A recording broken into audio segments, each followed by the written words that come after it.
Për herë të parë një mbledhje e përbashkët do të zhvillohet ditën e nesërme mes qeverisë shqiptare dhe asaj italiane në Romë, mbledhje e cila shënon dhe nivelin më të lartë të bashkëpunimit mes dy shteteve.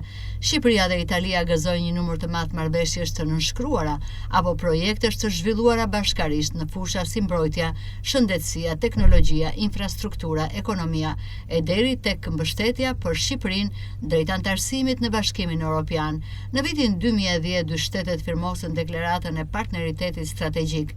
Në fund të muajit tetor qeveria miratoi në parim një marrëveshje bashkëpunimi me Italinë për të paktën 10 sektor. Pikërisht kjo marrëveshje do të jetë ajo që pritet të nënshkruhet mes kryeministrit Edi Rama dhe homologes së tij italiane Giorgia Meloni. Siç mësohet, të 10 ministrat të qeverisë shqiptare së bashku me kryeministrin Edi Rama do të udhëtojnë drejt Romës. Në orën 11 është takimi mes Edi Ramës dhe kryeministres së Italisë Giorgia Meloni.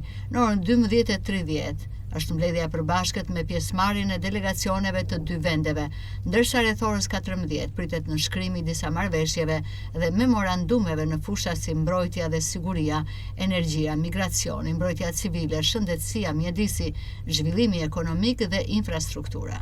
Marrëdhëniet e afërta mes Shqipërisë dhe Italisë datojnë nga hera, ndërsa një sër bashkëpunimesh kanë zgjeruar spektrin e ndërveprimit mes tyre. Italia ka zhvilluar dhe të tjera mbledhje të përbashkëta me vende anëtare të BE-s, por është hera e parë që do të ulet në një tryezë të përbashkët me një shtet i jashtë Unionit.